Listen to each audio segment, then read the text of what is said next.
Hello again. I am back with part 3 now of my perfume collection with another assortment of fragrances. These happen to be mostly sort of colder weather scents. There are some vanillas and caramels and gourmands. So that's sort of the theme of these, I suppose. I'm going to start over here with, it's one of my most recent purchases. I just got this over Christmas. This is Organza Indecence by Givenchy.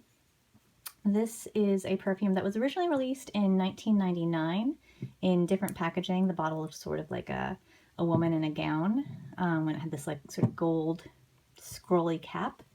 It was discontinued after some years, and then it came back in I think 2007 and then was discontinued again. So it's hard to find for a long time, but now it is back again in slightly simpler packaging, which I actually prefer, and you can find it now at Ulta or Macy's even. It's only available in 100 ml, so it's a little bit pricey, but it's definitely worth it. I'm a big fan of this one. This has become a new favorite really quickly. It is a sort of milky, creamy vanilla cinnamon scent. It opens with a bright, sharp tangerine that's it's sweet, but it's a little bit bitter too. It's almost like you get a little bit of the pith as well. And that is along with a very strong, spicy cinnamon note, like cinnamon sticks more than like a red hot. It pretty quickly sort of settles down into this very warm, soothing vanilla scent, spiced, milky, warm, powdery vanilla. It's more like a drink as opposed to like a cake kind of vanilla, if that makes any sense. It's very comforting. It projects pretty well and lasts all day long. It's the perfect kind of thing to smell in your scarf if you spray that, or it gets on your scarf from wearing it, and then you smell it later in the day. It's like that sort of warm, enveloping scent. It reminds me a little bit of a much, much, much softer version of a couple of perfumes I talked about before, El de Lolita Lampica and the Kenzo Jungle Elephant. Both of those are very strong, and I actually have trouble wearing them, so this is like a very wearable, soothingly calm, gentle version of those. Very, very beautiful. I highly recommend checking it out while it's still available. So it seems like they like to take that one away, so get it while you can. Speaking of discontinued, we have this is Omnia by Bvlgari. There are a million flankers to this now, but this is the original that's just called Omnia. It comes in this double cylinder bottle, which I'm really not a fan of. It's always kind of like toppling over, and the sprayer is one of those ones where if you don't hit it just right, it kind of just dribbles out, which isn't great. This is another sort of milky, spicy scent. It's supposed to smell like chai and ginger and cardamom. I had heard that the sillage on this wasn't very great, but that's usually not a problem for me. Even on kind of lighter perfumes, I find that I can still, get some good projection and longevity out of them. But this is actually kind of, I've sampled it a number of times. I just got this sort of recently also. I've tried wearing it like half a dozen times, but I still feel like I don't even know what it smells like because it's hard to smell. Like, I'm not anosmic or anosmic to the notes. Like I can technically smell them, but if I have to sort of concentrate on smelling where I've sprayed it, and then as soon as I stop thinking about it, it's like it wasn't even there. I can't notice it when I'm walking around. It's the most kind of like invisible perfume that I've ever tried, which is very disappointing because it sounds like something that I would really love. But I'm not giving up on it just yet. Hopefully there's just some kind of quirk to the weather or my hormones or something where I'm not getting it, and maybe it'll be better in a different situation. Here's hoping. And then next we have kind of the quintessential perfume that has been discontinued and reformulated in very confusing ways. This is Miss Dior Cherie by Christian Dior. This is the original 2005 version. They have many times changed the formula to make it completely different, renamed it, made a bunch of different, slightly differently named versions of it. So if you go to the store even now, I think there are like 3 different things that look kind of the same but are slightly different. In any case, this is the original Miss Dior Cherie in the bottle that has the embossed name here. This is the only version that I actually like. And it's kind of a strawberry, cherry, champagne-y scent. I get sort of a lipstick makeup quality to it as well. People always call out the caramel popcorn note. That's kind of like the calling card of this version. And I don't think my brain necessarily would have gone to caramel popcorn on its own if I hadn't heard that. But there is like sort of a slightly salty, savory quality to the sweetness, which I suppose is what people are talking about when they say caramel popcorn. This also has patchouli in the base, but it's definitely safe for people who aren't big fans of patchouli, which I am most certainly not. And most of the subsequent versions of Miss Dior Cherie are just like patchouli monsters. So this has a little bit of patchouli in it, but it's just enough to kind of make it feel grounded, give it a slight kind of planty earthiness, but not enough that it's gross.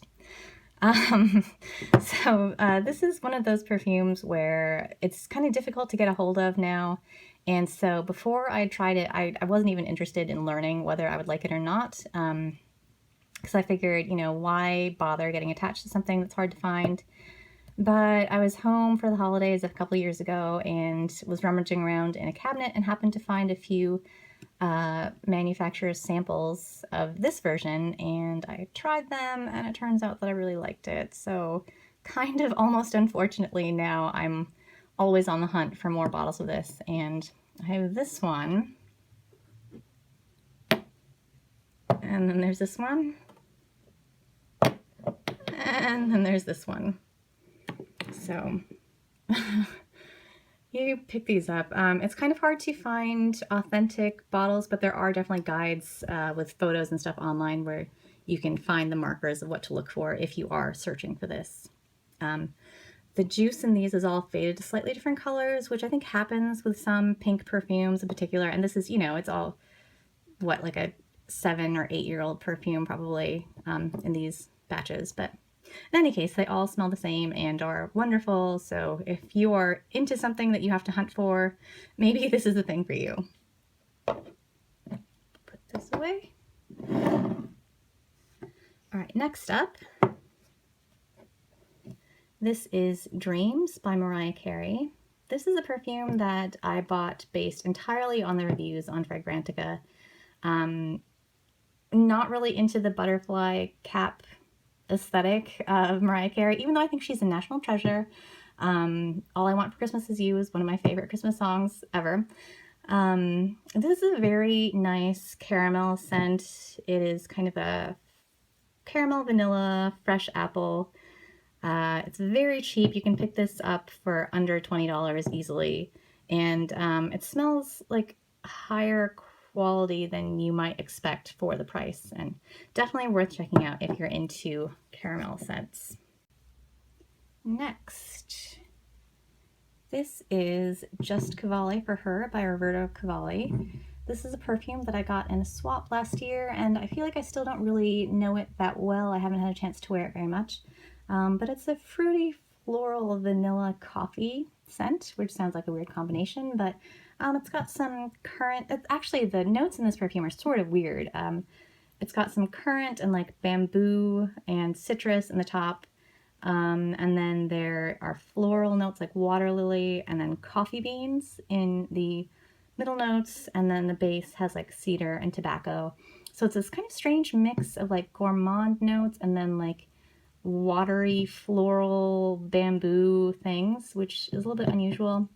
Really intrigued by the tobacco and cedar in the base, but I don't know that I've ever really given it like a full day's wear to get there. So definitely something to spend a little time on later. It actually slightly reminds me of Katy Perry's Purr, which is another perfume that I feel like I don't actually know that well either, but from what I remember from sampling it, there's that kind of bamboo, sweet bamboo combination. All right, next up, this is another Alien flanker from Thierry Mugler. This is the Taste of Fragrance version. So this is Alien plus salted caramel and yeah, plus salted caramel. This is, it's like a strong version of Alien, which is a very syrupy, powerful jasmine scent, plus a very strong salted caramel. So this is kind of very bold, very strong, very syrupy. It starts off with, it's mostly like Alien at the beginning, but then after a couple hours you get more of the caramel comes out.